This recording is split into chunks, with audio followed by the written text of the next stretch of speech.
All right.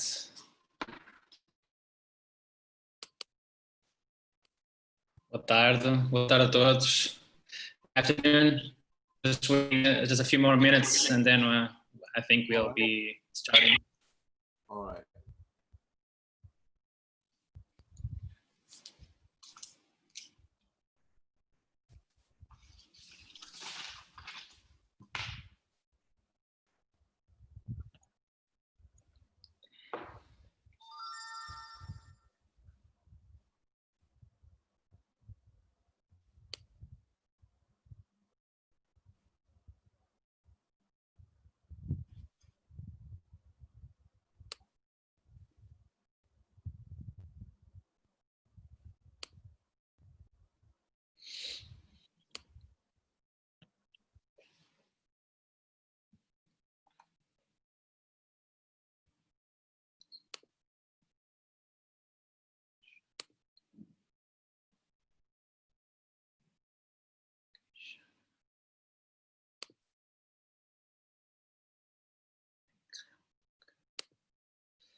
I believe we are only missing the first speaker.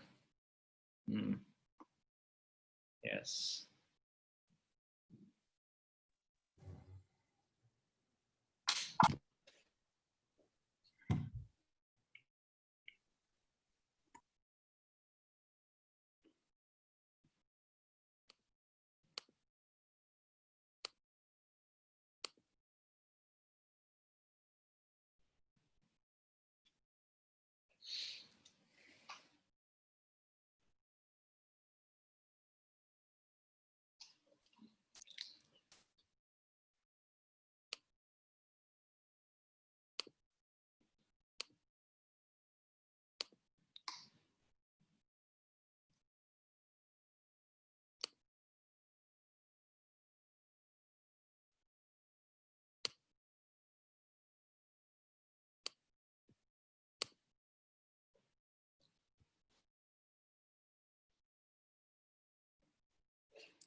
Okay.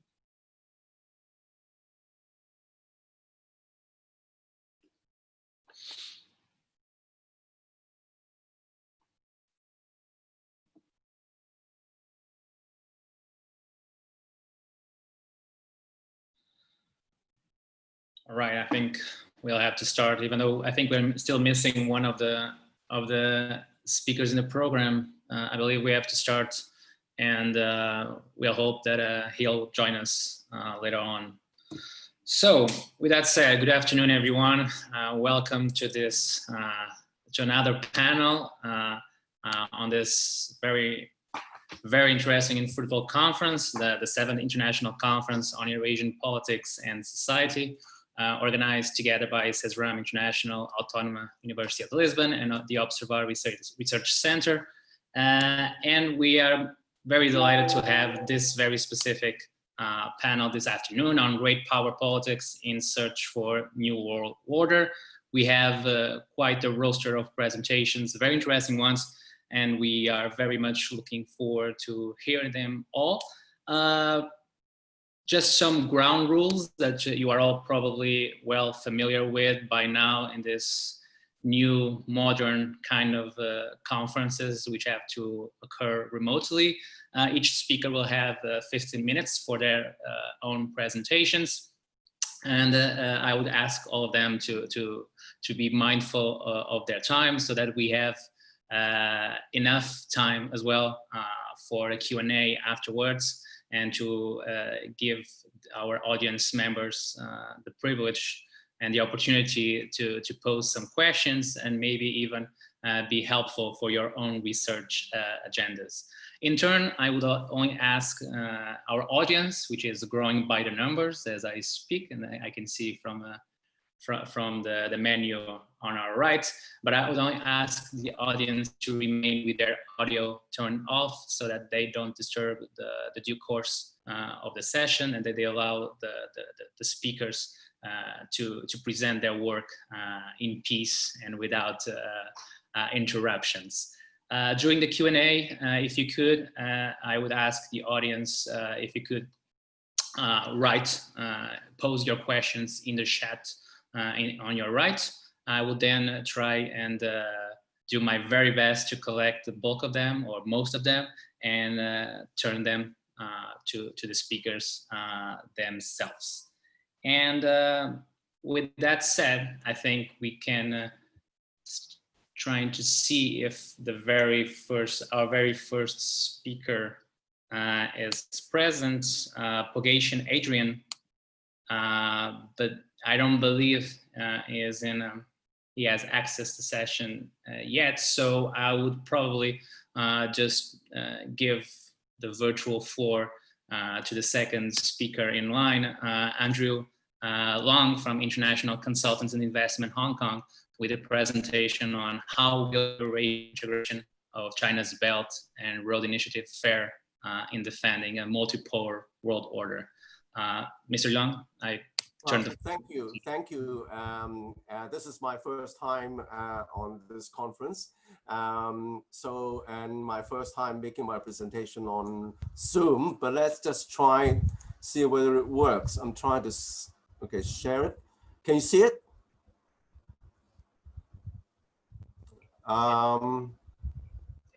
Yeah, can you see the slides? Yes, we can. Okay, you can see the slides, right? Yes. Right? Okay, now I've got a lot of slides to go through. So in fact, you can have access my website, and there's I've downloaded there, but I've got to go through it very, very quickly because it just focus on the leading title. Now, we're talking about the whole world order. In fact, the rise of the West was characterized by the rise of Portugal and in this kind of maritime exploits around the world with the discovery of the new world, as it were. And in fact, I spent my boyhood in Macau, and Macau was the first port of call of the Portuguese expansion to the east.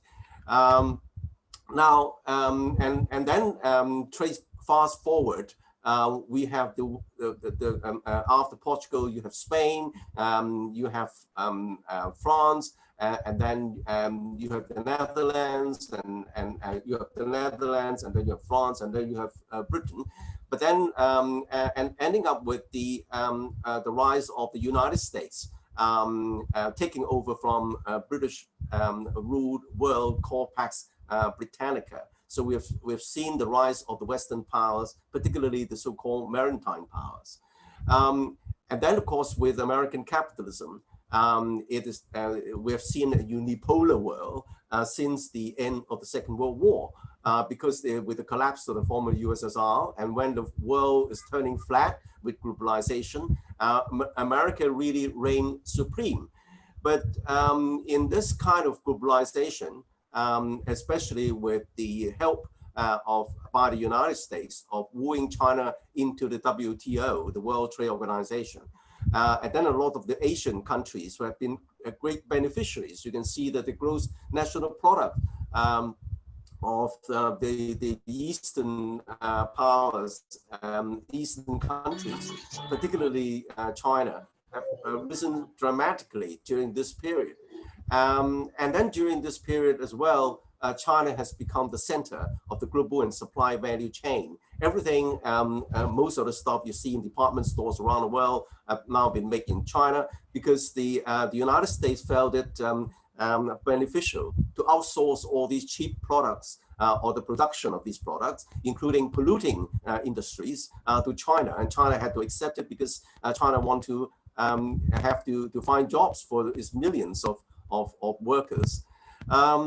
And then with this kind of scenario, China's growing strong, the economy growing bigger and bigger. You can see on the top left-hand corner, it's predicted by the year 2000, well, we're not too far from there, 2030, China could become the largest economy in the world. But in fact, because of the pandemic, this could be delayed a little, but on the other hand, don't forget the pandemic is also affecting the United States economy as well. So according to the latest in-house report by Goldman Sachs, China is expected to overtake the United States economy in real terms by 2032.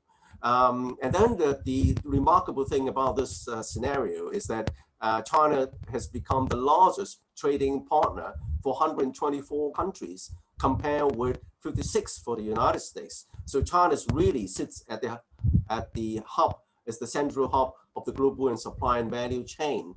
And then because of growth of China and all the Asian powers, we're seeing the emergence of the Asian century. By the year 2050, it's predicted that the Asian economy would exceed over half of the world economy. Various books have been written about the rise of Asia, as well as rise of the East, including, of course, India. However, this globalization has its drawbacks. And in fact, the Nobel Prize laureate, Joseph Stiglitz, earlier on have already highlighted some of the undesirable effects of globalization, as major multinationals taking their money to developing countries and forcing maybe unequal trading terms on their host countries. If the certain host country doesn't accept these terms, they go next door. So I think that the result has been environmental degradation and unfair practices of maybe dumping the kind of substandard medical products on developing countries. And then this globalization also have seen the emergence of great inequality. 62 of the 62 richest persons on earth, the richest people on earth, has more wealth than the other half of the global population. Again, the rise of China has perceived to be a kind of threat because coming from a different background, civilization, political ideology, is seen to be threatening a lot of the values held dear in the West. So you can see on the economic front, the trade practices, the military front, maybe even the threat of imposing a Monroe Doctrine in the South China Sea, and then others like human rights and so on and so forth. So that's why the United States, across the board, across the political spectrum, is seeing China as a major threat. And then, of course, the United States is forming military and intelligence alliance, like the Five Eye Alliance, together with its major allies, in a 360 degrees pushback against China, together with this, the formation of the so-called Quad, with Canada, Australia, and then India and Japan forming a kind of alliance to push back against China. Now, this China scare is also has fed into a great deal of China bashing. It's not only the trade wars, technology, and the latest TikTok affair on Taiwan, Hong Kong, Xinjiang, you name it, and even Secretary of State Pompeo in his latest remarks is terming China as a rising Frankenstein, in his very words, threatening American dominance, threatening the Western-led liberal order. And then, of course, the latest fight over TikTok and also China's 5G Huawei is more than technology. It's really looking at who is going to control the kind of change of lifestyle, the kind of rhetoric promoted through social media. But of course, the rise of companies like Huawei threatens the Americans' leadership in the kind of technology world, because 5G is going to change not only lifestyle, but how business are conducted and have military implications. But on the other hand, in spite of the kind of perceived intervention, American intervention in other countries, particularly pushback against China, against Russia, in the Middle East.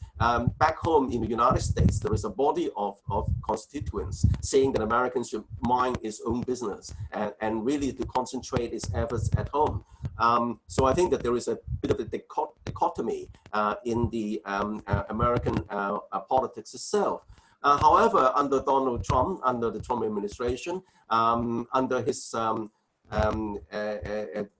mantra of American first, in fact, is destroying a lot of the soft power which has made American great. The kind of fair and also reasonable kind of relationship with other countries, and also spending efforts to contribute to the global commons rather than everything for America and to hell with the rest. In fact, the Americans' dominance had been declining for some time by various degrees. In fact, for example, the world-renowned economist Subramanian of the Peterson Institute for International Economics, he came to Hong Kong to make the presentation on this book called Eclipse. In the book, it is using proprietary technology. It is found that the more global currencies, they move in tandem, in other words, together with the renminbi more than with the US dollar, because the China has become the largest trading partner with all these countries. And of course, China is now examining its own development model. It's now concentrating on quality, on innovation. Hence this Made in China 2025, which again, of course, alarmed the United States a great deal. And in terms of research, scientific research, China is now producing more scientific papers, cited by a lot more than the United States in a number of key areas. However, the indiscriminate use of sanctions indeed threatens the dollar's dominance, because companies like even HSBC or Standard Chartered Bank are not exempt from these kind of sanctions, and various countries, they fear that if they use the dollar, that they could be subject to the US sanction. But on the other hand, there is no substitute for it, because the renminbi is far, far behind. So what China is now doing is trying to mitigate some of this kind of threat by developing the digital currencies. But look, of course, China is not a bed of roses. If you took a reality check on China, China is suffering a lot of the kind of threats, unbalanced, unstable, uncoordinated, unsustainable, including the environment, including the kind of indeed increasing inequality, the corruption, the China's aging profile, China's middle income trap, the China subject to this kind of pushback, and a lot of choke points controlling China's trade and import of raw materials, including the port of the Gulf of Hormuz, Hormuz, outside Iran, and also the Malacca Strait outside Singapore. However, China's, it's been said that China's, it depends a great deal on exports, but recently, the China's economy is changing more towards services as well as internal consumption. If you look at exports, it only accounts for less than 10% of China's GDP. I'm talking about net exports, because in China's exports has embedded a great deal of imports. So if you subtract the imports from exports, the net exports accounts for less than 10% of China's GDP. And of course, the growth is now driven by services, of course, by investments as well. And also, according to McKinsey, the global consumption has been gaining strength, and indeed is contributing to a great deal of global consumption growth. But even then, the percentage of consumption is still below something like 50 or 55%. There's still a long way to go. As I said, the Make in China 2025 strategy is viewed by the United States as a threat against its dominance, particularly combined with China's, within quotation marks, problematic trade practices. However, China's now, over the years, has achieved a kind of leadership and dominance in certain key technology areas, particularly in 5G, and also in quantum computers and so on and so forth. So according to various research, the readiness in terms of 5G, China has had a head start. But because of the pushback against Huawei and the pushback against various kind of technology inputs, China is facing a great deal of headwinds. However, on the key areas like artificial intelligence, even though Americans leading, China is breathing down Americans' neck, is trying to catch up, and indeed China is spending a great deal of money and investment and in terms of policy to promote the technologies and also the application of artificial intelligence. Apart from trade and technology, there's energy. There is a recent discovery by China, the first of its kind, of the largest reserve of methane hydrates. Now, methane hydrates is the world's most concentrated kind of energy particles because it's very deep into the sea. It's a kind of frozen including a lot of methane, very deep into the sea. But about a year ago, is successfully extract a great deal of that in the South China Sea. And then the reserves in terms of its carbon content can last the world almost 1,000 years in terms of energy. So I think that certain game-changing developments are taking place.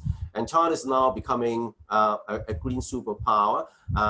It's just been announced that China aims at carbon neutrality by the year 2060 and would achieve capping carbon by the year 2030. And of course, China is now the world's biggest production of wind turbines and solar panels and so on. And not only in terms of energy, but in terms of space technology, China has now recently launched its GPS system, vying with the American leadership in that area. It's only amongst one of the three countries capable of this global GPS system. In fact, it's a high degree of accuracy. And of course, China now has successfully landed a probe on the back of the moon and is moving ahead with its space program. Not only in space, but in terms of weaponry. Of course, China still, in terms of the warheads, is only a fraction of the nuclear warheads accumulated by the United States and Russia. But I think that in terms of modern warfare, it is not based on parity in terms of numbers. China successfully developed a certain highly effective defense, high-tech defensive systems, hypersonic missiles with multi-warheads, separately navigable. So I think that this, in terms of defense, is sufficient to withstand American coercion. And of course, in the South China Sea, China has successfully developed its capabilities called the A2AD. A2 stands for anti-access, AD is area denial. In terms of the, for example, China can deploy mobile-driven aircraft killer missiles and could in fact deny access by aircraft carrier groups in its near sea areas. And of course, China is now the first to recover from the pandemic, even if patchy, even if the recovery is patchy. But then China, as I said, may overtake the US economy by 2032. Now, having gone through all this in modern times, you understand China, you've got to understand its past. The so-called Middle Kingdom was in fact formed thousands of years ago by assimilating a lot of the small and ethnic groups, and China has got 56 of them. As only people heard about Xinjiang and Tibet. In fact, there are many other ethnic groups which live in great harmony. You look at those down there in the south. But of course, the big areas like Xinjiang and Tibet, there are still a lot of problems of racial harmony. And you will look at the past so many years, China and India on the left-hand side of this top scale have been the largest economy in the world for thousands of years. It's only in the recent couple of hundred years that China and India became smaller economies compared with the West. Now, this trend is now changing, as I said, if you look at that. And if you look at the left-hand corner, it's quite remarkable that certain dynasties, China's GDP, for example, the Ming dynasty, 40 to 45% of the world's GDP. So in terms of China's rise, the China's leadership feels that it's only recovering its past dominance. The high tide of China's rise is in the Tang Dynasty, the so-called Golden Age, and even by the. I'm sorry, Mr. Leung, but you should start to conclude. I'm sorry. Wow, sorry. Okay. So there is a lot of corruption there, and of course China wants to get this China dream there. The Asian Silk Road, of course, is China's method to connect with the rest of the world.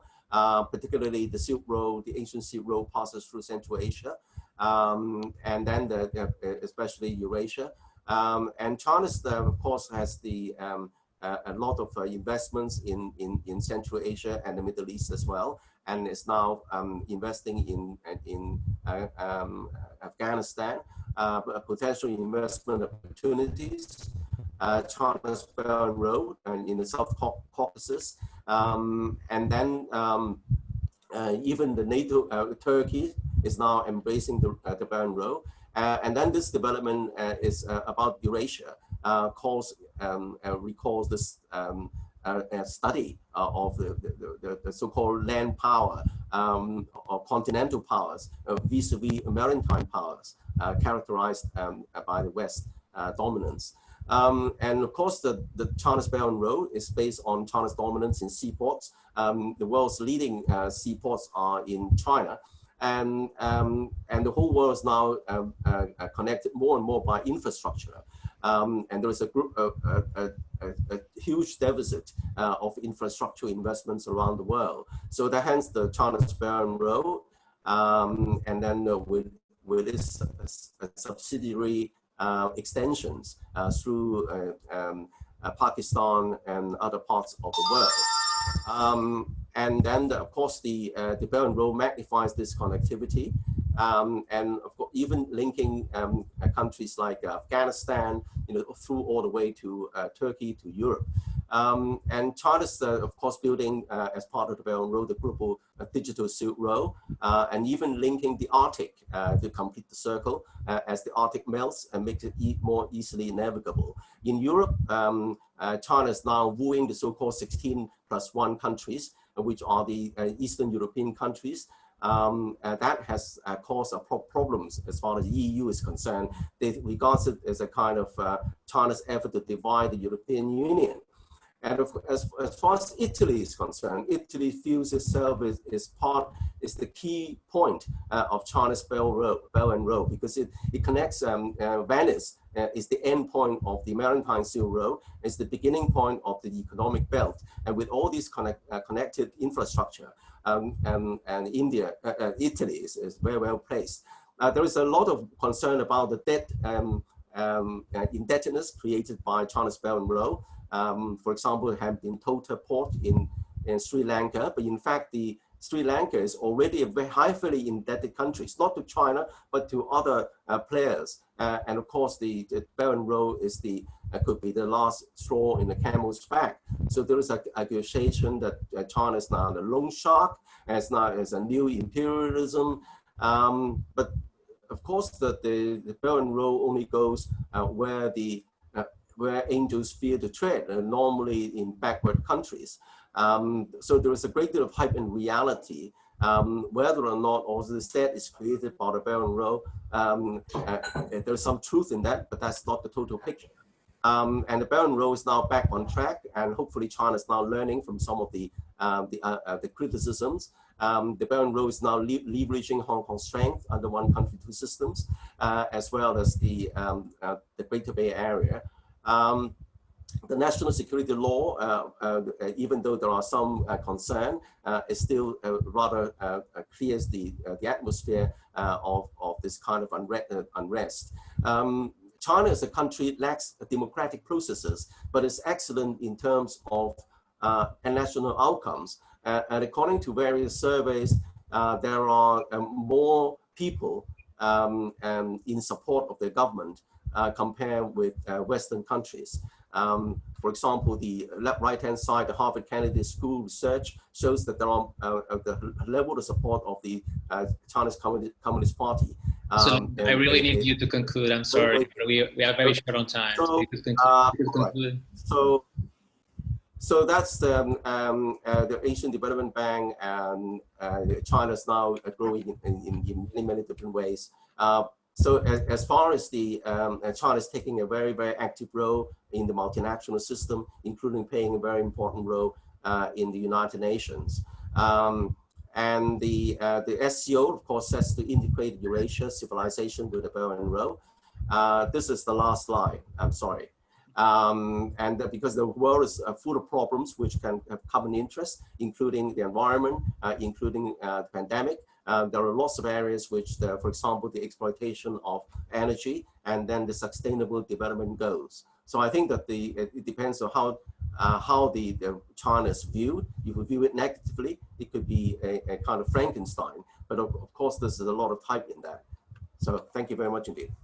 Thank you so much. And without further ado, because I don't think our first speaker is yet to join the room, I would go straight to the third one on the program, Professor Isabel Xavier from Observare-UAL, playing our home turf this afternoon with a presentation on the CSTO and the EAEU and the path to a new Eurasia, return or retreat.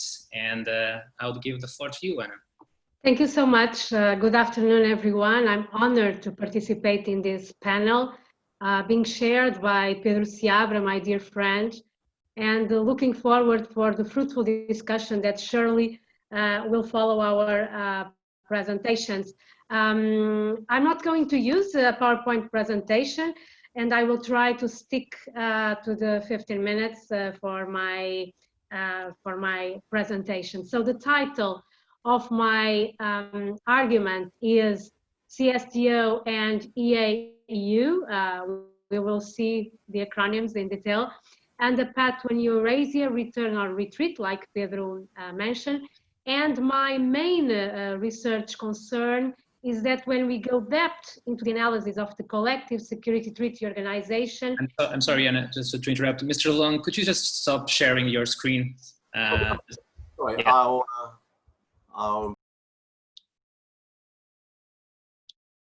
Anna, back to you. Thank you. And the Eurasian Economic Union founding pillars, three questions easily come up in my mind. Are we moving to a new Eurasian world with principles, interests, and an agenda that appears to contest the Western liberal order as we know it? Is it Russia with its relatively weak economy and many social problems, the model that many will want to follow and compete for the shift in the balance of power in the immersion of new tensions? Is the Eurasia led by Russia rising to counter the hegemony of the US and the West, led by EU and NATO, apparent declining? Well, indeed, this presentation aims to explore the extent and the credibility of those temptations, questioning if there is a return or a retreat of a new Eurasia, where Russia's engagement surely make us rethink East and West approaches, both for economic and security integration acquis. Having said that, and with no further ado, I think that all my assumptions are even more pressing if we recall Vladimir Putin's interview to The Economist last year, right before he left to the G20 summit in Japan to discuss trade and security, and met with Donald Trump and Theresa May, where he proclaimed that liberalism as an ideology that has underpinned Western democracies for decades is obsolete and had outlived its purpose. In the extent that President Putin longed out to establish Russia as a counterweight to the liberal Western order, his comments are hardly surprising. Also, it's true that the liberal order established in the wake of the World War II is under stress like never before. Pandemics, migration, populism, rising of China and other emergent countries, climate change, artificial intelligence and technology are expanding as threats more than opportunities, and both at national and multilateral levels, the ability to respond and react is endangered by the lack of strong and galvanizing leaderships. And when we look to the Eurasian Economic Union and the Collective Security Treaty Organization, I think that we can acknowledge that the temptation to return more than retreat to a new Eurasia clearly exists. But before we discuss in what extent this might or not be an attempt to clearly disrupt and test the liberal world order, I think it is important to briefly explain what are we talking about. And to start, it is quite interesting to note that it was after the dissolution of the Soviet Union, when Russia and the Central Asian republics were weakened economically and faced declines in their GDP, that the process of Eurasian integration began, and post-Soviet states underwent economic reforms and privatization through the creation of the Commonwealth of Independent States on December 1991 by the presidents of Belarus, Kazakhstan, and Russia. In 1994, during a speech at Moscow State University, the first president of Kazakhstan, Nursultan Nazarbayev, suggested the idea of creating a common defense space and a regional trading bloc in order to connect and profit from the growing economies of Europe and East Asia. The idea was quickly seen as a way to bolster trade, boost investments in the region, and serve as a counterweight to Western integration unions. As a result, numerous treaties have been signed by member states to establish the regional trading bloc gradually on the establishment of a customs union with open borders without passport controls between member states.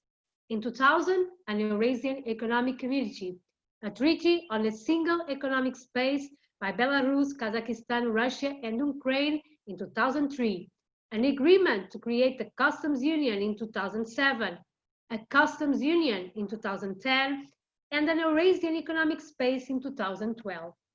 On May 2014, the leaders of 3 states, which were part of the former Soviet Union, presidents of Kazakhstan, Belarus, and Russia, signed the Treaty on the Eurasian Economic Union, which came into effect on 1st January 2015. Armenia and Kyrgyzstan accession soon followed as well. And it is very interesting to quote what Russian President Vladimir Putin stated at the time.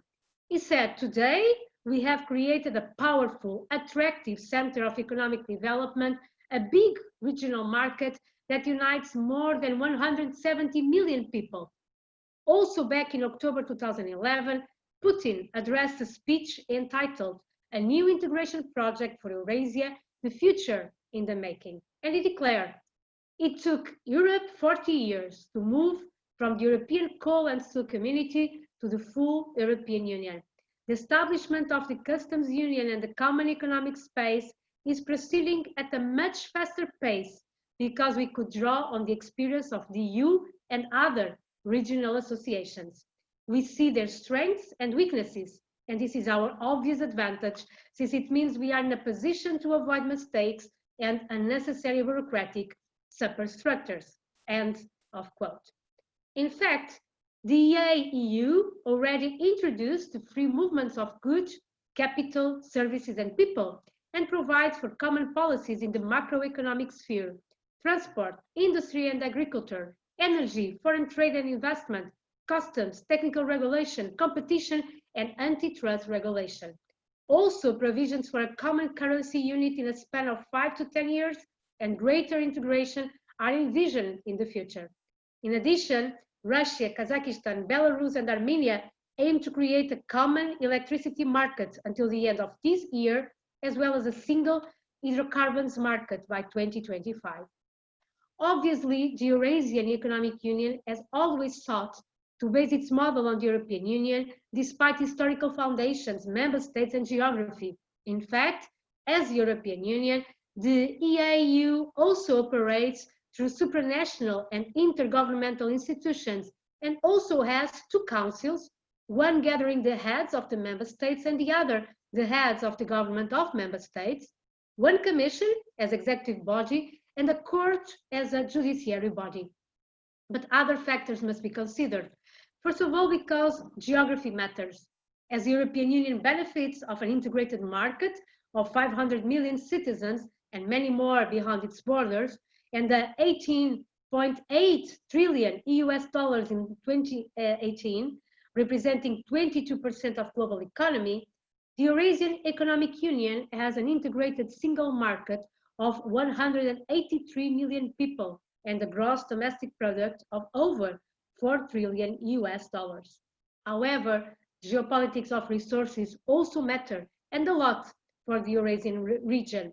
Russia has the world's largest natural gas, the 8th largest oil, and the 2nd largest coal, is the world's leading natural gas exporter and the 2nd largest natural gas producer. No wonder that the Eurasian Economic Union is actively seeking to increase trade with East Asia, already initiated formal talks for official trade cooperation with ASEAN. In fact, some members like Belarus and Kazakhstan seek to leverage the Eurasian Union as a bridge between the European Union and the New Road Initiative, which clearly illustrates that a rising China has been and the Eurasian Economic Union to facilitate its investments in the region. Also, the South Korean president launched a Eurasian initiative, which seeks to connect transportation, electrical, gas, and oil links from Western Europe to East Asia, which echoes China's long-standing New Silk Road project. In turn, in the security and defense dimension, the Collective Security Treaty Organization, consisting of Armenia, Belarus, Kazakhstan, Kyrgyzstan, Russia, and Tajikistan, also provides the basis for further integration. Also, for those who are not familiar, the Collective Security Treaty Organization is an intergovernmental military alliance that was signed on May 1992 by 6 post-Soviet states belonging to the Commonwealth of Independent States: Russia, Armenia, Kazakhstan, Kyrgyzstan, Tajikistan, and Uzbekistan.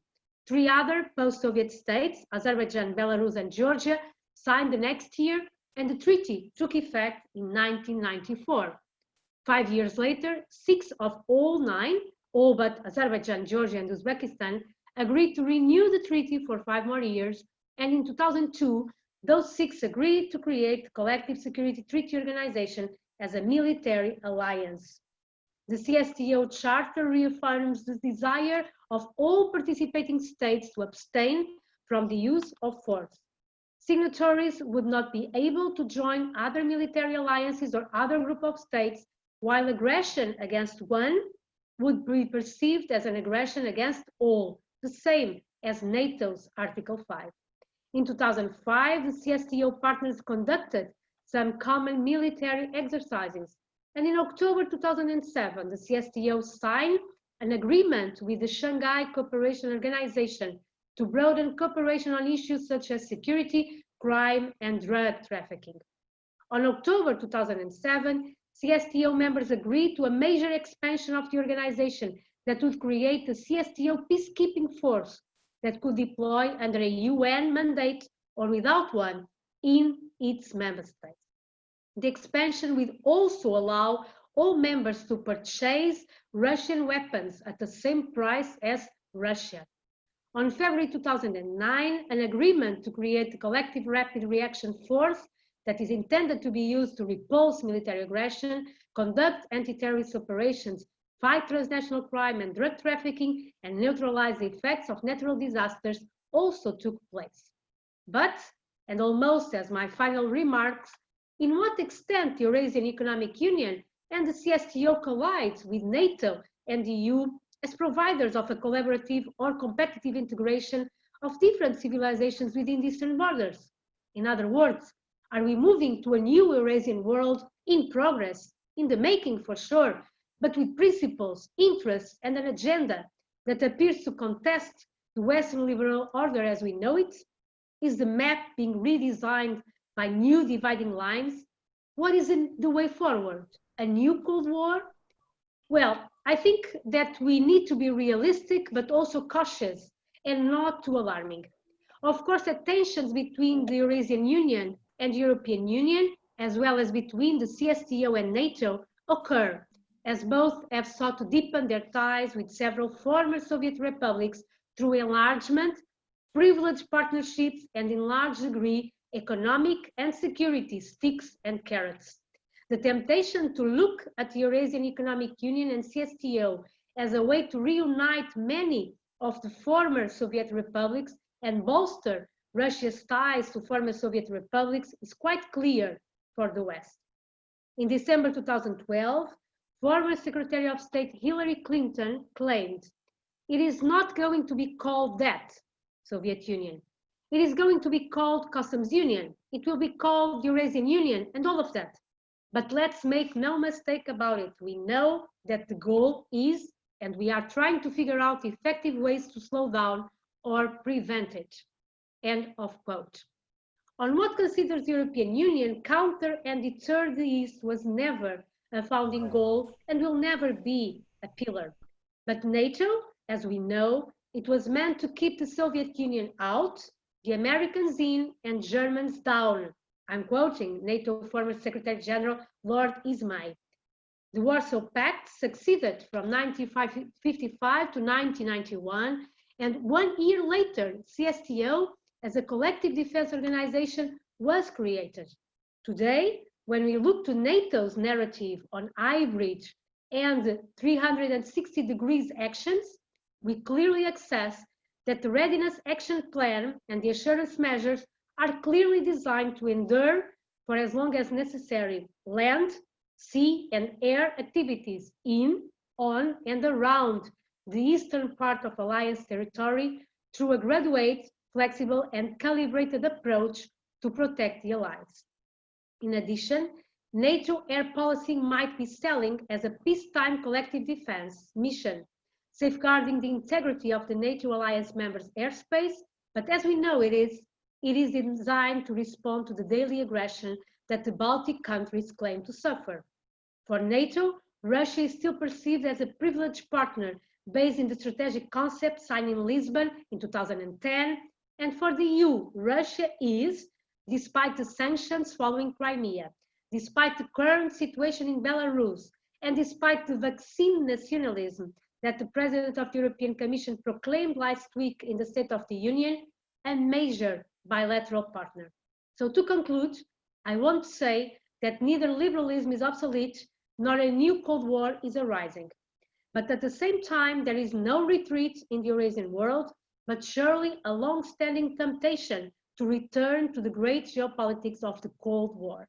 That is why this apparent regional pop-up on the East seems to collide with multilateralism principles and values, undermining UN legitimacy in a larger scale and competing for new areas of influence and hegemony. Many may argue that both the Eurasian Economic Union and the CSTO are too fragile to structure a post-liberal order, and that is too focused in Russia's revisionism and some neighbor countries that were not attracted neither to the EU or to NATO yet. But I don't think that we are in Cold War or in pure containment, but we are not in cooperation either. I would say to conclude that there is a realistic engagement that sometimes is constructivist, others disruptive, but surely make us rethink geography, but especially and always economy framed by geopolitics. Thank you so much. Thank you, Anna. Excellent time management. Without further ado, I will give the floor to our very next speaker, Paulo Duarte, as well, playing on home turf today from Observare-UAL, and with a presentation on which regionalism for Central Asia, the challenges of China's, the US, and Russia's integration projects in Central Asia. Paulo, to you. You have to unmute.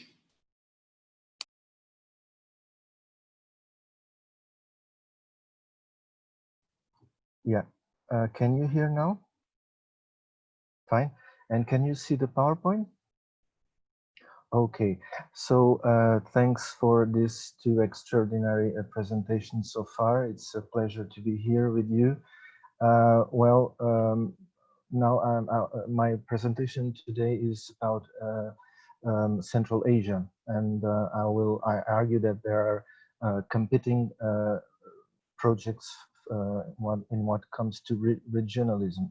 And I would start with the Chinese one that was at the very beginning called One Belt, One Road, despite that so far some academics still use the term of Ozgur, but China has updated it to Belt and Road Initiative. So there is a kind of confusion with terms, and this doesn't help in students and even experts. But I would say that this is China's momentum. I would say I studied China for some years.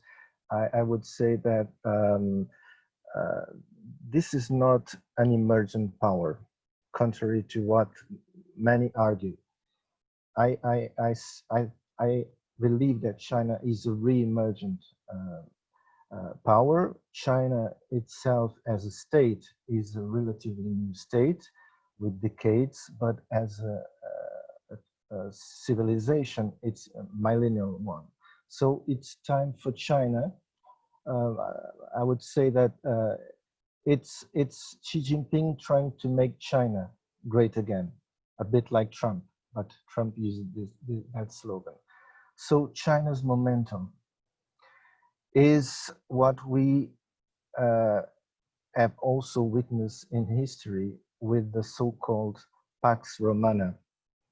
This is the time of Pax Sinica to replace the so-called Pax Americana. So history is cyclical. There's no power that endures forever. You see, powers, it's according to Paul Kennedy. He says that powers like the Portuguese power empire, they climb, they last for a certain moment, and then they begin with the relative decline, which is happening nowadays with the US. The US is now in relative decline, which is not the same as absolute decline. So the absolute decline is the very moment when hegemony gives way to the new hegemon. So there is not consensus in academia or literature that, well, there is, I would say differently, there is the debate on China's threat. There is the possibility of China replacing the US as the next superpower, but there is not, I would say, a certain time period for that. Some argue that this will be in 15 years, others 20. You see, the US is still the #1 in terms of economics, in terms of military, and even in terms of soft power. I believe that this is the weakest, let's say, component of Chinese power. It's the soft power, which is completely different from the US soft power. It is not. It doesn't come from civil society, contrary to what Joseph Nye has said. It comes from the government. You see, when people are suspicious, say that you're going to create a community of common destiny, and then you have some missiles pointing to Taiwan, or you create artificial islands in South China Sea. So they don't buy it. Simply, let's put it bluntly, they don't buy it. And now China coming to say that let's be together with Russia. Okay, so let's defend globalization. It's a win-win. No, it's not a win-win. We see that the opposite is not happening when Western companies want to get access to China's market. But that's a different story. We could be here. It's a different topic. I would say that you see, this is also about connectivity, despite of the narrative that it is now necessary for Chinese Communist Party to keep together China's people at a time when corruption is a great problem in China. So what Xi Jinping is doing now is to fight corruption, and at the same time, he's trying to give to the Chinese a new picture of the Chinese Communist Party. It's the time where China needs to be pragmatic, where China needs to find a new narrative, where China officially never aspired to hegemony, but it doesn't mean no longer that China accepts to be in the backstage of progress. No, China wants to be in equal foot with what happens in the most developed states. China used to copy technology. Its first aircraft carrier was actually Ukrainian one, but you see nowadays China no longer needs to copy. You see the Huawei, Mr. Leung has talked about artificial intelligence, which was a very good topic. You see many digital corridors. You see, the Silk Road is not just about land and sea, it's digital roads as well. So in the future, we will see more of the same. That is, China is already exporting those machines that will help China to implement the Orwellian society, the great eye that sees everything. It has already been exporting to many countries. And the social credit system that already is a reality under development in China may be a threat to democracy in the long term. But today I'm not talking again about this. This is a very sensitive but very important topic for the long term. I'm talking more about connectivity. You see, China's idea is using Central Asia to connect Beijing to London in just 48 hours, again, in the medium long term, because China is a bit like Catholic Church. It projects always for the long run. Otherwise, you couldn't keep alive the most populous country in the world. If you thought only in the short run, this would be impossible. But in the future, China is also considering to build what we also have in Europe, connecting France to United Kingdom, which is an underwater tunnel that would have some approximately 200 kilometers and would connect Russia to North America. So there are no limits under the Tianxia, that is the all under heaven, that is the so-called pars sinica. And even or as ambitious is the project of connecting the two oceans, Pacific Ocean and the Atlantic Ocean, which is called the Two Ocean High-Speed Railway. And again, this is like a bit like a Nicaragua Canal. We used to know more, a lot about, we used to hear about the Nicaragua Canal, but in my view, we don't hear anymore because Taiwan is now is no longer in Panama's agenda. So that means that China prefers to use the Panama Canal instead of building a new one, a very complex one. But the case of Brazil is a bit paradigmatic because I'm not sure if China will ever, you know,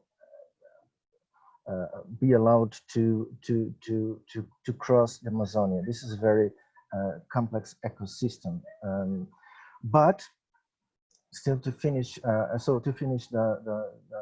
connectivity issue, and I would say that we are also experiencing a revolutionary project that aims to mitigate the so-called Malacca dilemma, which has never materialized, but so far has been omnipresent in China's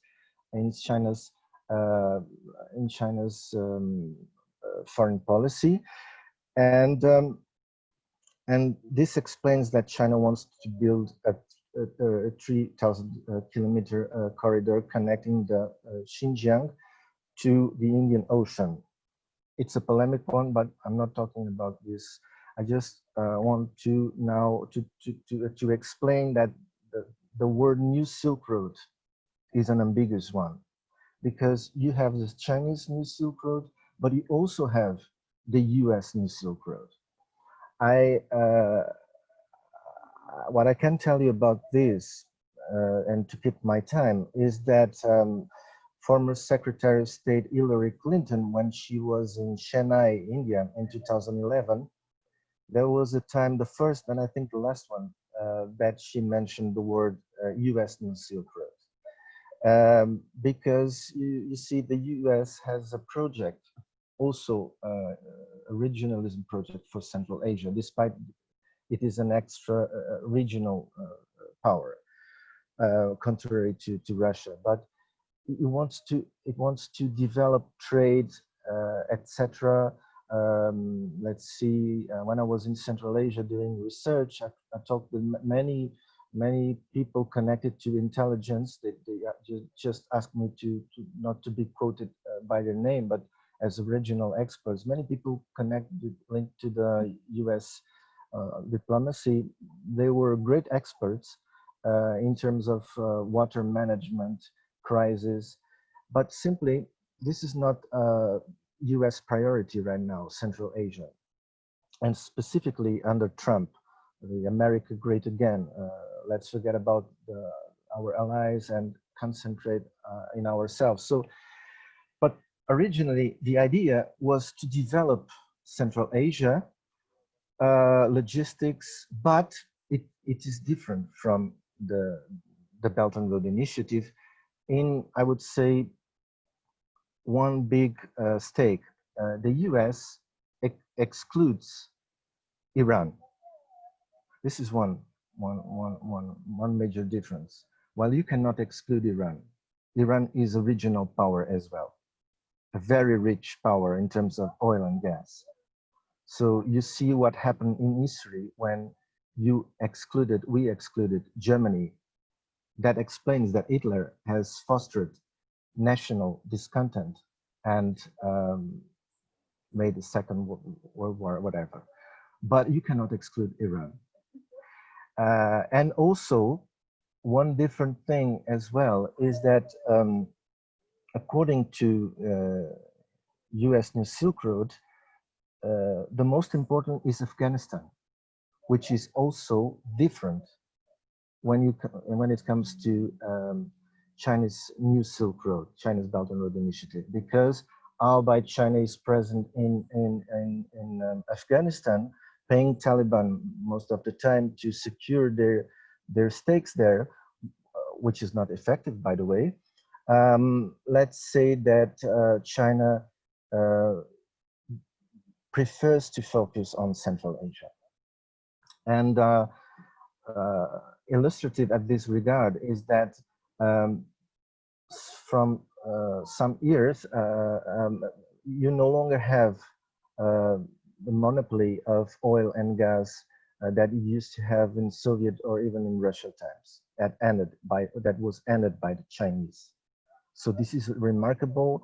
The Belt and Road is creating a new system, a new pars sinica, in which you mix connectivity, in which you mix a narrative, in which you mix, you put together as well e-commerce, digital Silk Roads, Baidu, special program. Well, you put many things. You can also include, as Mr. Leung said, the digital currency, WeChat. When I lived in China, of course, I've seen many people using WeChat to pay services. You don't need the physical money.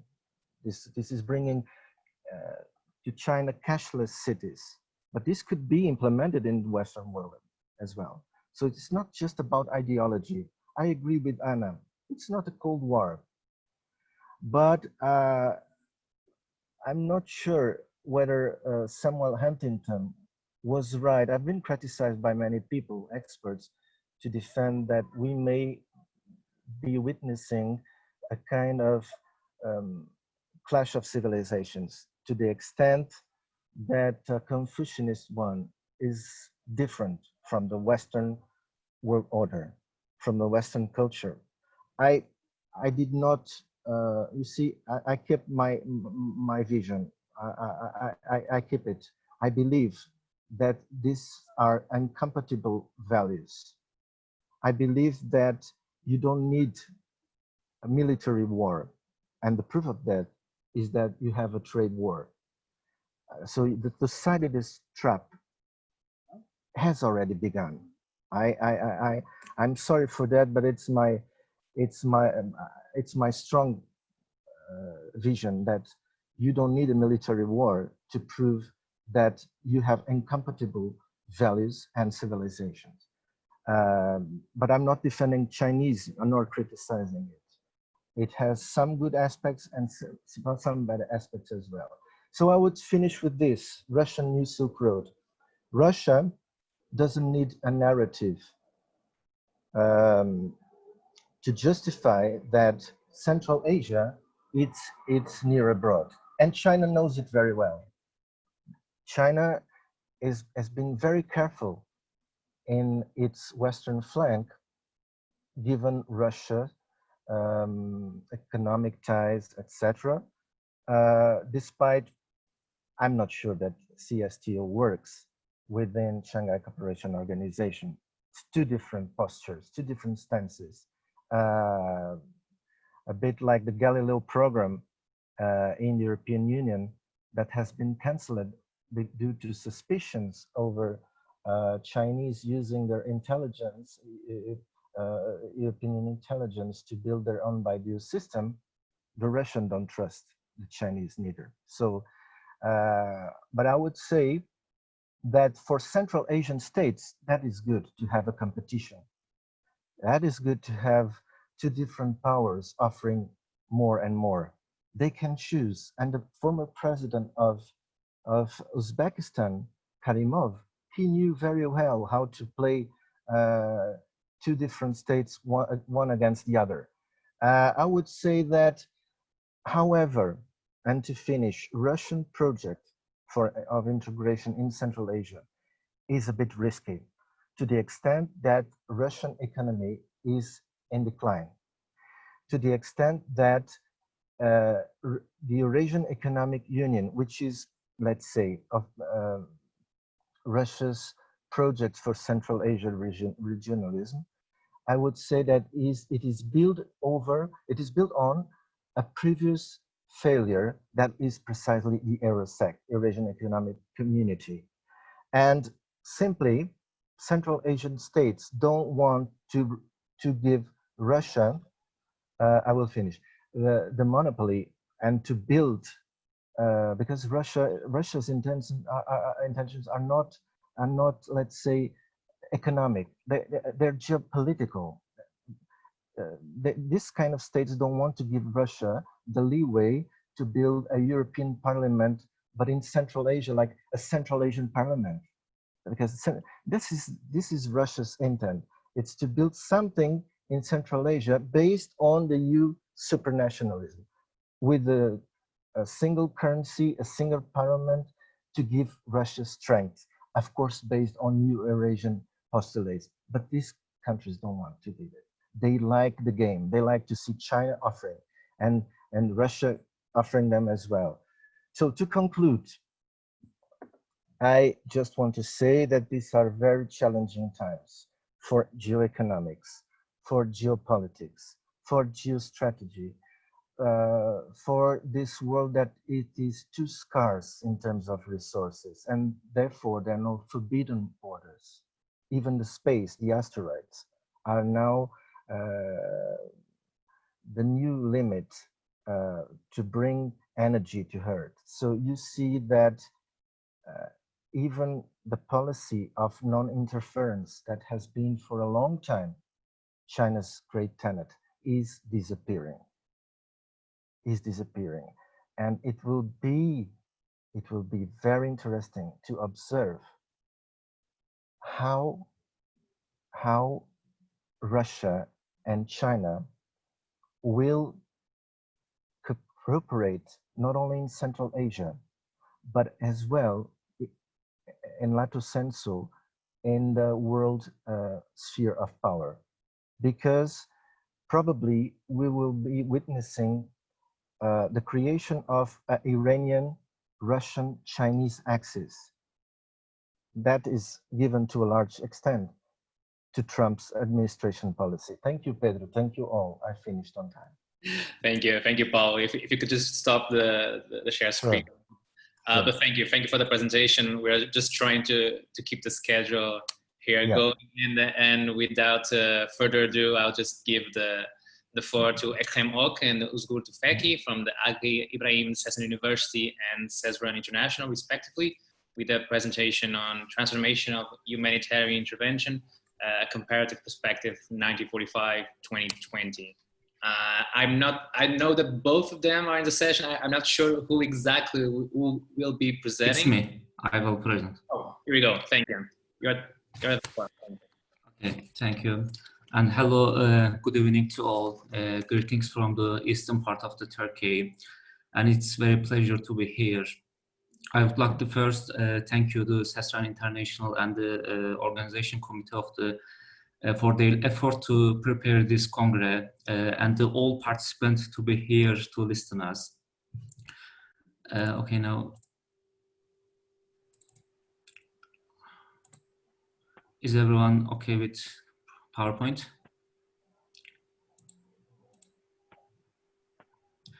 Okay, this presentation is about our ongoing work with Dr. Ozgur Tufekci. We are at the beginning stage of the study. Today, I will present you our question and how we will answer our question and how to conduct this study. Okay, let's start. Okay, one of the leading controversies of the last decade is question of what is to be done when a state is unwilling or unable to halt a humanitarian crisis within its territory, or what if a country itself creates such a crisis. To understand better with a metaphor, should we intervene if a bandit tries to kill our neighbor's kids and their father unable to stop the bandit? Or with Daniel Archibald's metaphor, should we intervene if our neighbor's husband beat up his wife? The concept of humanitarian intervention emerged from this concern and implies that a military intervention to internal affairs of a country which have a group of people suffer from human rights violation by third-party country or a group of countries or an international organization with or without the state's consent. Although some problems in practice and some states' effort to follow their interests under the umbrella of the HI leads some erosion in reliability of the concept and the justification of the interventions, it's clear that powerful states, especially have potential to intervene, are called to intervene in most human rights violation. But unfortunately, states have potential to intervene, have no standard criteria to decide to intervene or non-intervene. In other words, I mean, they can intervene a state which has human rights violation, but they cannot intervene another state which has the same situation. This shows us that decision to intervene or non-intervene is comprised of multiple factors from the politics to economic, as well as the humanitarian motives. With the end of the Cold War and the collapse of the Soviet Union, some radical change occur in international systems. The international area witnesses a wave of change, and the humanitarian intervention concept is also one of them, affected this wave. Humanitarian intervention gained attention in 1990s. Academics, states, international organizations began to breach the wall of the non-interference and attach less importance to the concept of national sovereignty.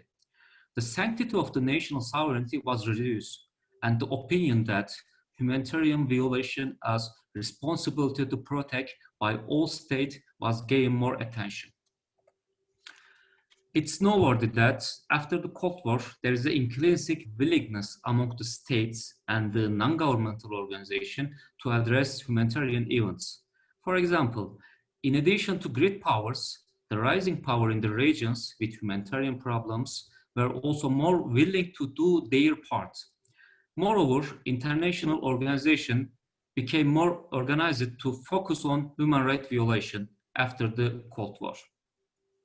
The permanent members of the UNSC were less inclined to veto resolution about the humanitarian military interventions. After the Cold War, there were interventions mainly rely on manpower and not just limited to provide security.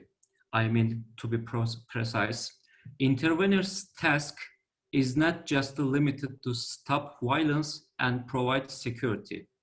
As in the East Timor and the Somali case, interveners undertook a wide range of tasks, including building roads, civic centers, even holding elections and vaccinating children. And now our research question: is this transformation happened after the Cold War is still valid today? Or are we witnessing a new transformation in HI? And if it has happened, this transformation is towards a new one or old one? I mean, what is the direction of the transformation? And what is the feature of the transformation features? Today, we can see intervention faster or more effective, or more cautious and more reluctant. And application method of interventions. Do interveners still rely on manpower and intend to solve apart from the problems, apart from the military issues, or just try to solve issues only with airstrike? The permanent member of the UNSC still less inclined to veto a resolution about the humanitarian military interventions, or vice versa? Okay, in this table, we can see in the first 10 years after the end of the Cold War, 6 cases can be seen as military intervention. Iraq 1991, Somali 1992, Haiti 1994, but Haiti is arguable. Rwanda 1994, East Timor 1999, and Kosovo in the same year. But in the next 20 years, 2000 and 2000, between the 2000 and 2020, only 3 military interventions carried out: Sierra Leone 2000, Libya 2011, and Syria 2014. But against this one is against the ISIS, not the Syrian government. This table means that no humanitarian tragedy happened in this 2000 and 2020. I don't think so. If we ask the participant in this room, everyone in this room can say a different human rights violation, I think. So humans still suffer in 24th century. Okay, purpose of our work. The main purpose of this work to examine whether there is a new transformation in HI in the post-Cold War area regarding to decision-making process of intervention. The country is willing to engage in problems and the application methods. I mean, in other words, how the intervention is carried out. To avoid misunderstanding, I need to say that we are not saying that big states must intervene much and engage in every humanitarian problems, and they must rely on manpower and much more than air power. It's not our point. We are just focused and want to demonstrate this transformation happened at the 21st century. Okay, if there is this transformation about a new trend or an old trend, I mean pre-1990s, and what are the reasons and the drivers of this transformation. Also, we are trying to make a future projection or what kind of picture regarding HI will wait us in the future. Okay, now methodology. In this work, selected case will be examined with the comparative analysis method to reach our research question. The case to be examined will be picked from 3 different time intervals. First time interval, 1945 and 1990. Second time interval, 1990 and 2000. Third time interval is 2000 and 2020. The comparison of the case from the first time interval with the case from the second time interval will show us the first transformation in HI after the Cold War. The comparison of the case from the third time interval with case from the first and second time intervals will show us the differences and the similarities and whether there is a new transformation or not. First of all, the case selection and the case examination criteria will be identified. Cases in this time intervals will be selected according to identified case selection criteria. And this case, likewise, examined according to case examination criteria. I want to refer to complexibility of the identifying criteria. Identifying case selection criteria is hard part of the job because, as everyone familiar with the HI literature knows, reaching common criteria among the case is not easy. For example, I would like to give out some example. According to Simon Duke, humanitarian interventions would appear to have 2 prerequisites. First, there must be a violation of human rights, and it must be proven. Second, this violation has shocked conscience of humans and humiliate the international community.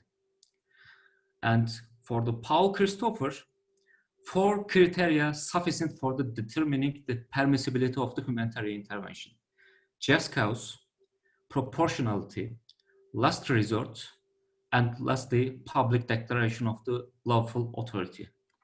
But as for the Nicholas Wheeler, there is no single case of intervention from 1945 that meets all these criteria. And it doesn't make any sense to think future intervention will meet this criteria. And Daniel Archibald answered the question of when is intervention required. His answer that International Law Commission will draft a guidelines to determine which case have a humanitarian emergency. and the United Nations General Assembly would approve it. But as you guessed, we don't have enough time to wait International Law Commission to draft the guidelines. Because of this, we need to determine our own criteria to choose case to work on. Okay, thank you for listening. I will hear your question and contribution or any kind of feedback. Thank you. Good evening. Thank you, Ekrem. Yes, could you just stop the share screen? Thank you all.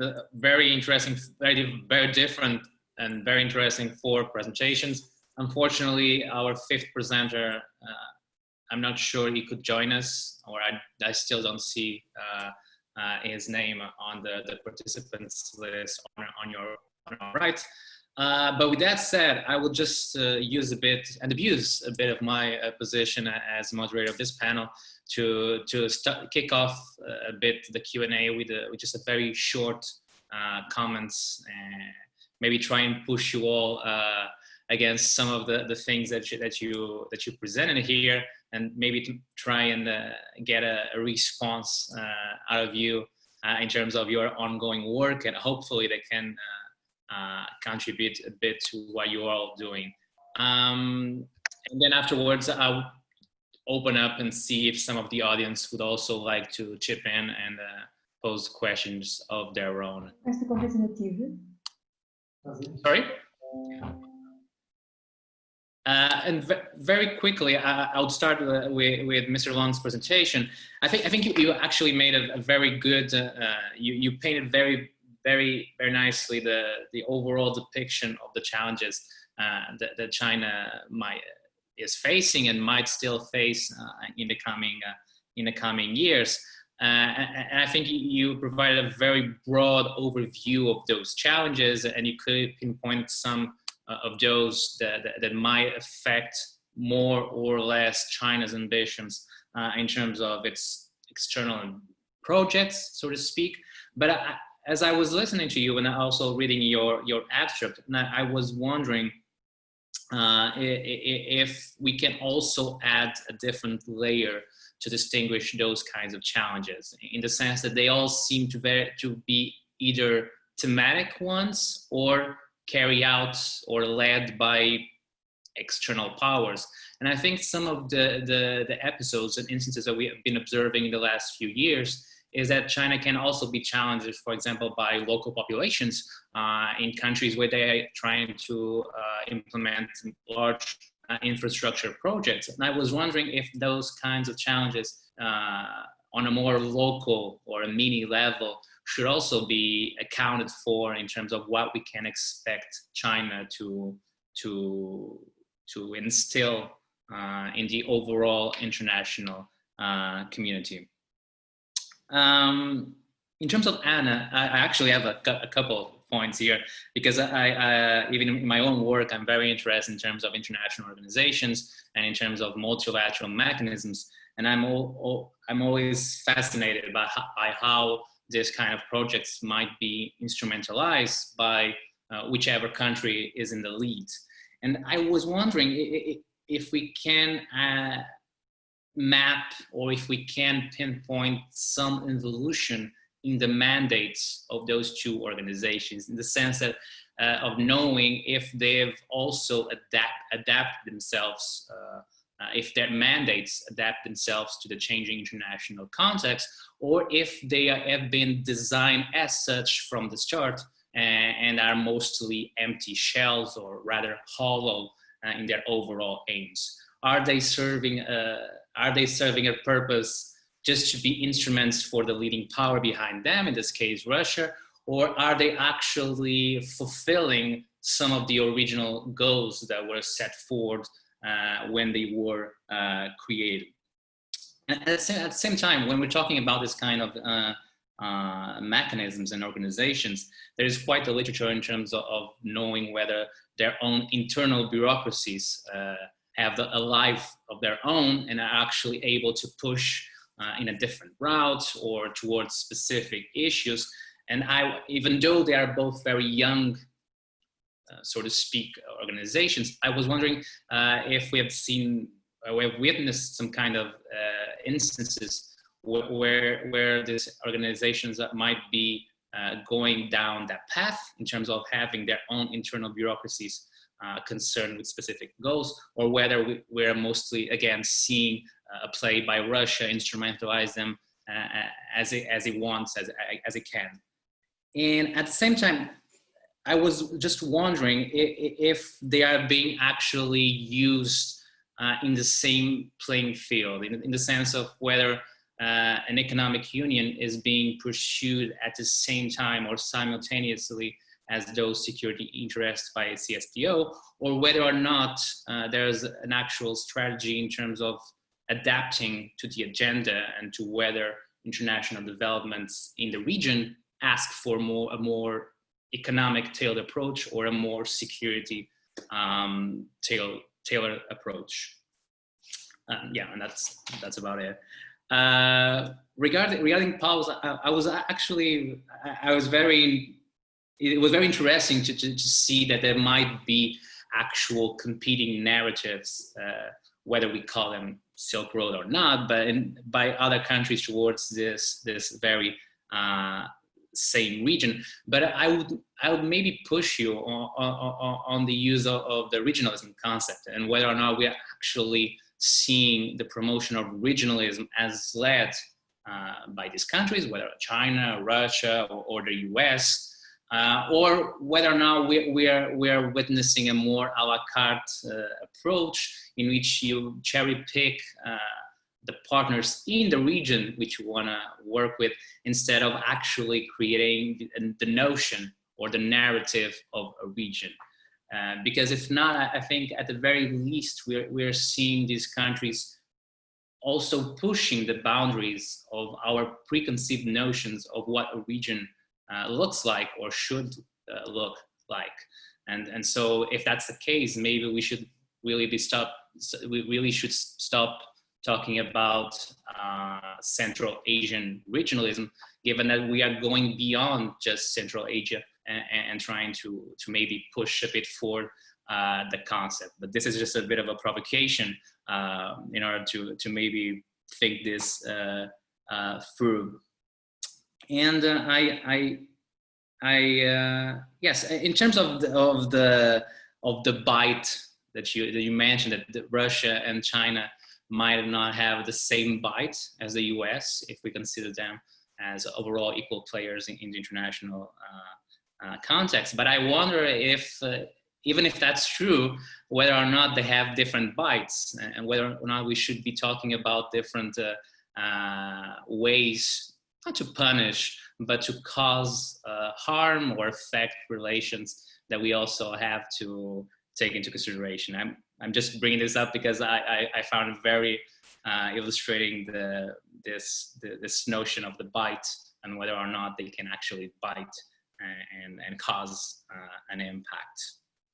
And then to the very last presentation, I think this is a very interesting way to start a research project, and it clearly shows what you're aiming for. And I was wondering, because you're focused, or you're interested in accounting for this possible transformation in terms of how humanitarian interventions played out in the last decade, and whether or not there was even an intervention to speak of. But I was wondering if you also are planning on accounting for certain normative developments that clearly affected or are considered to be one of the reasons why we are seeing less formal humanitarian interventions. And I'm of course thinking of the issue of R2P and responsibility to protect, and whether or not that should also be taken into account in the research design of your project, because clearly from the offset, I would probably argue that one of the reasons why we are seeing that kind of trend in terms of seeing less formalized humanitarian interventions might just be because some of the very recent ones really went badly and overused the tools that they had at their disposal. And so that might be one actual route to pursue your research as well. And another suggestion that I would possibly, I could possibly make here is that maybe humanitarian interventions have also gone a bit. They've also possibly adopted different routes than from the past. We were probably very used to consider humanitarian interventions as those led by the UN, or big UN interventions and big UN peacekeeping missions. And I could probably make the argument that we are now possibly seeing the same kind of the same number of humanitarian interventions, but possibly assuming different formats, maybe on a more regional level, with less flashy initiatives or missions, which might be one of the reasons why they are also going under the radar, so to speak, in terms of an overall depiction of humanitarian interventions. But those are just a very few comments that you might find helpful as you move forward with that project. And with that said, this was just some of very overall comments and ideas just to push a bit of debate. But because we have, I think, a very sizable list of participants, I would also, before giving you back the floor to possibly answer some of these comments, I would just do a very quick roundabout to see if some of the participants would also like to pose specific questions. I've just noticed that the chat option is actually not available for the public, but if you could possibly use the raise your hand function, I'm sure the organizers can give you audio privileges to pose some questions. Let me just see if someone dares to join me in commenting the presentations.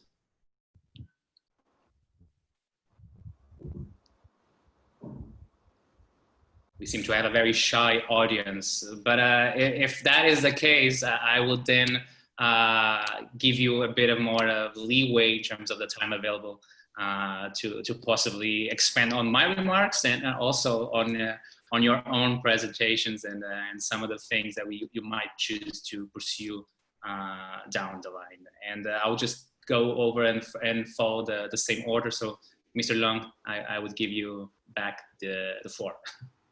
Thank you. Well, first of all, thank you, Pedro, for highlighting this interesting dimension about the pushback against China in terms of the host countries of China's Belt and Road.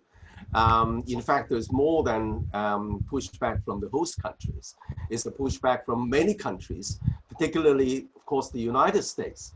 But of course, the considerations are very, very different.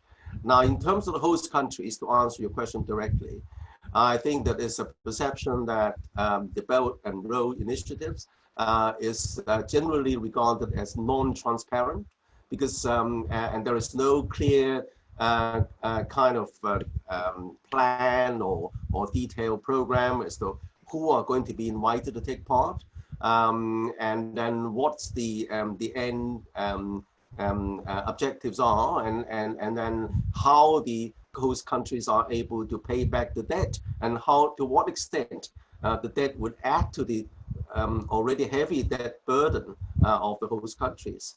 Apart from the fact that there is always perceptions of corruption, and then lack of transparency and impact on the environment. So I think these are all legitimate concerns which China has got to take into its strain. But then there is a general overall concern about the rise of China. That's not limited to the host countries of the Belt and Road. As I was trying to highlight, China's emerging as a kind of great empire, trying to conquer the world and trying to replace the United States as the global hegemon. Now, of course, you look at history, there are always transitional power, but this time around, it is from a different civilization, from a different ideology, and then one with doesn't necessarily share some of the values held dear in the West. And so that is the great concern in the United States across the political aisle. And then, of course, right in the heart of the concerns of Western countries in Europe and other parts of the world. Apart from the fact in the Middle East, for example, even in Turkey, the question about the Uyghur population in China, of course, is also another dimension, which of course worries countries which aim at protecting the interests of this ethnic groups. But apart from that, I'd like to highlight a very, very important dimension, which cuts through it all, which is that I think that there is a great misconception of what China wants across the whole world. This thought that China is trying to replace the United States as the hegemon. I don't think that Beijing is stupid enough to do that, because A, not many countries embrace China's ideology, even though they welcome China's investments and China's opportunities for trade and creating jobs. But I think many countries would resist the kind of China as the global leader with a kind of authoritarian kind of system. But on the other hand, I think what China wants is to, as I was trying to say, have a great history. And then for many thousands of years, China had been the greatest economy in the world. And then for the past 2 centuries, China was under the thumb of Western aggressors trying to divide China, and China's people being sort of living under cannot hold their head high in the world. But first time, the time for China has come to restore its national pride. Now, of course, as China, people always refer to Deng's mantra of hiding and biting. You know, sort of, so you shouldn't show your strength, and then you shouldn't project yourself. But then, as my favorite example is that if you are a panda, if you're a $1 million panda, no matter how gentle you are, you're bound to affect other people. So I think that there's a great misunderstanding of what China wants that really informs a great deal of pushback against China. And then it takes a lot of time to understand, you know, sort of what the whole mechanics of the China system. Thank you, perfect. Paulo, I will repeat the questions just in a minute. Just let me just follow the order and give Anna the opportunity to also possibly reply some of my comments or maybe counter argue them. But yes, Anna, you have the floor. Thank you. Thank you, Pedro, for the great questions.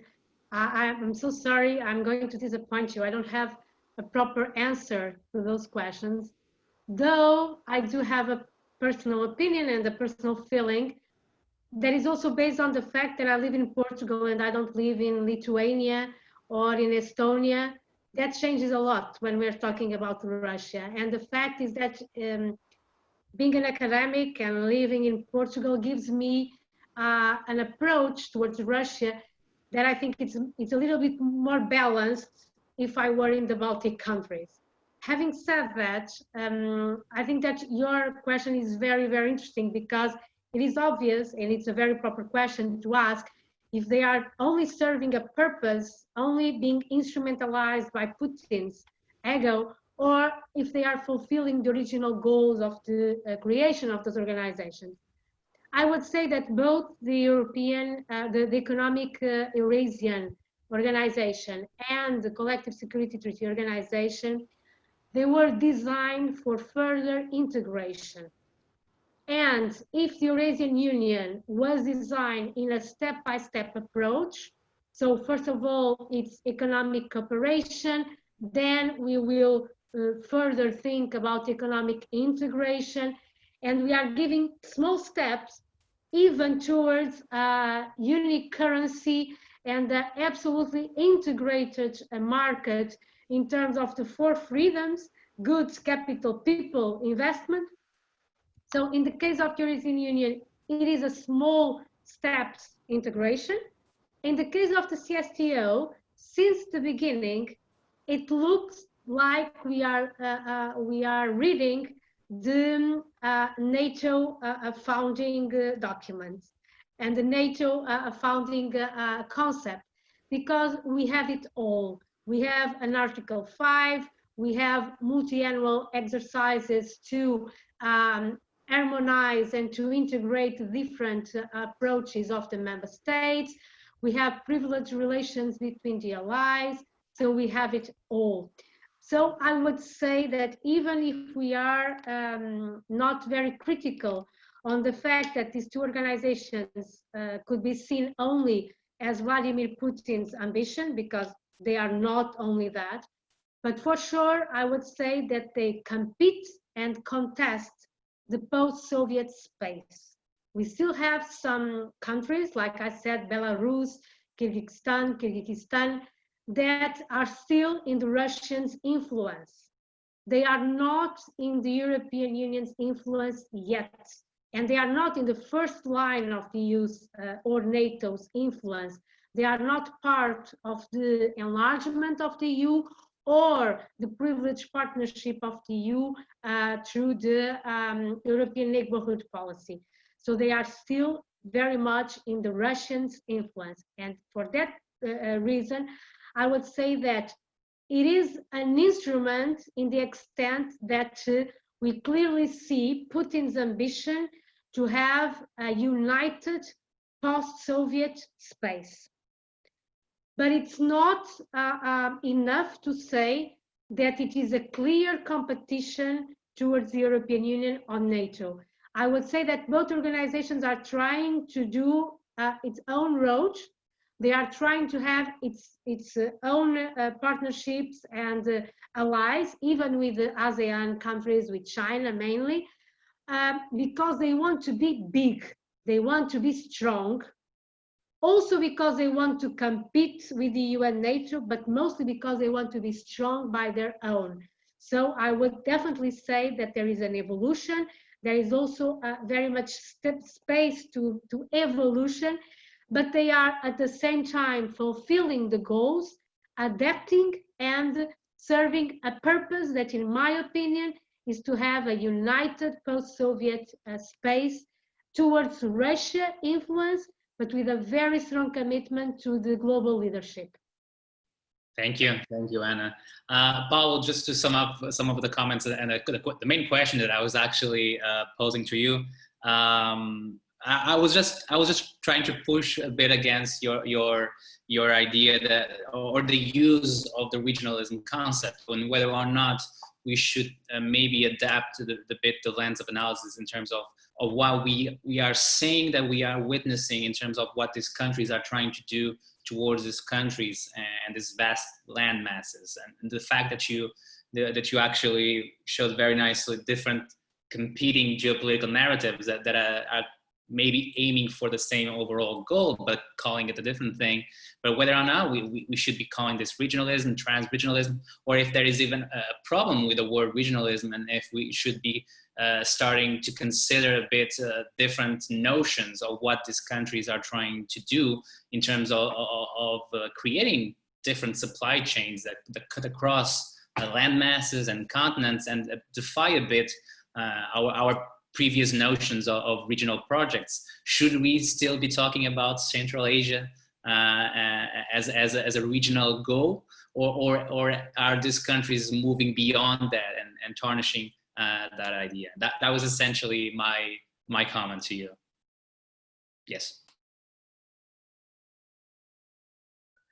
Thank you, Pedro. That's very pertinent questions. Indeed, that's not one question, but there are several tough questions. But you know, from China's point of view, it's better to have, let's say, a relative, let's say, to privilege the periphery, than to nowadays, than to continue with some vague relationships with extra regional powers. So China, it's not by coincidence that China's Belt and Road Initiative was actually launched at Nazarbayev University in Kazakhstan, which is a stable country. I've been there twice or 3 times. Very nice country. Let's say that it's the 9th biggest country in the world. But in terms of Uyghurs, minorities, in terms of ethnic ties with China, in terms of gas, oil, I would say that it's not by coincidence that you have China privileging its periphery, its large periphery. China is aware that no big countries, big powers worldwide are actually or became big countries without first focusing on its periphery. That is why, or at least that explains partially that China is so committed to stabilizing Xinjiang. Xinjiang is the very core of China's national and as well foreign policy. That is the mainstone of the Belt and Road Initiative. It's not just the construction companies that need to keep building, whereas in China there has almost everything being built. It's also and mostly about Xinjiang. So the periphery is very important for China. While for Russia, it has already been said here that Eurasian postulates never disappeared in Russia's conception. You know, I talked to several experts in Central Asia. They're all nostalgic of the time of the Soviet Union. I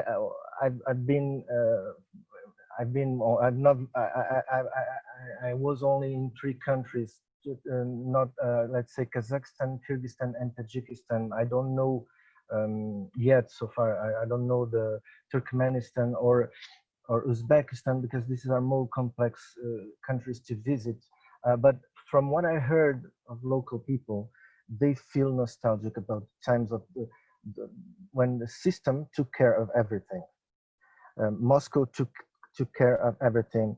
Everything was functional. Nowadays, things are neglected. And, you know, I asked people, what do you feel about the Chinese? You know, I got a curious answer. You know, we welcome Chinese money, one has answered me, but we don't like the Chinese himself. And this is quite telling about China's stance, not only in Central Asia, but in the world. This explains why you have Chinese ghettos in big cities. I had a teacher once that told me that was not us Westerners that pushed Chinese into ghettos. It was themselves that actually created this, or because they simply don't understand the world, or they don't want to mix with us. I'm not, you know, I'm not a sociologist. I don't know how to understand these issues, but what I notice is that this kind of Central Asian countries, they don't want to be dependent neither on China, neither on Russia. They just want to keep profiting from this Chinese factor that has broken the monopoly of the oil and gas pipelines. So they are enjoying it, but they doesn't mean that they fear China. Yes, they do. Even Russia fears China. See the eastern part of Russia, Siberia, where you lack people.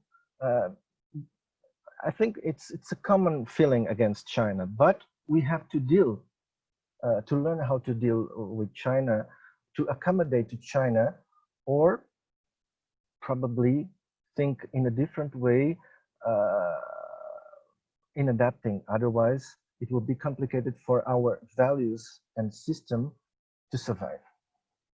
Thank you, Paulo. Ekrem, if you could, I would challenge you to try and give a very last comment in just a very brief 3 minutes or so. Yeah, but I'll give you finish with 1 or 2 minutes. Okay.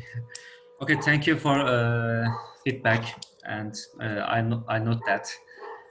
First of all, there is really lots of literature in the first transformation of the humanitarian intervention after the Cold War. But we notice a new transformation after the Cold War, second transformation. Everyone knows there is humanitarian intervention, very broad concept. There is political aspect of that, ethical aspect, and military aspect of humanitarian intervention. But we limited our research with just the military aspect of the humanitarian intervention. We just focus how the countries applied their intervention before the 2000 and now, how they applied. We notice after the Kosovo, there is increasing willingness to countries about using air power, not much the manpower.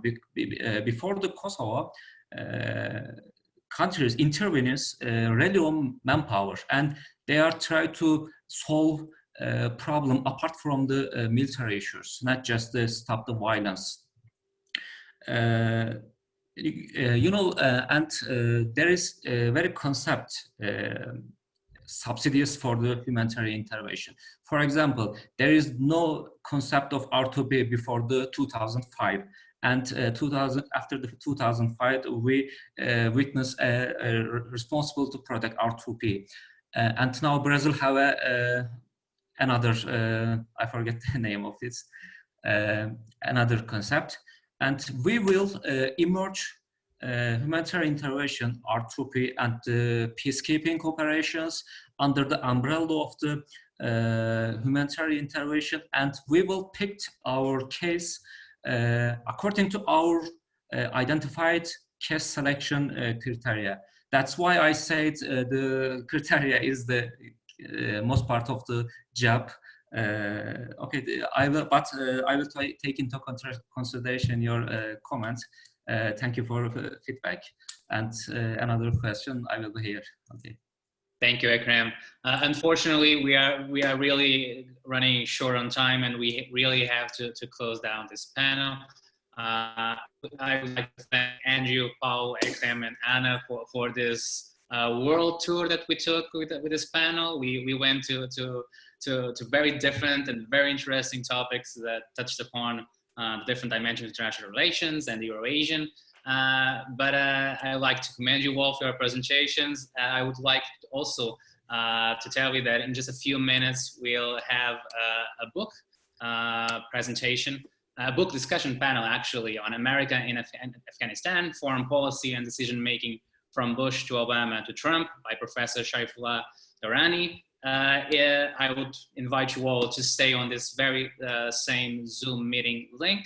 To those of you who will still be a part of the remaining day of the conference tomorrow, I wish you all a very good work proceedings, and I hereby close this panel.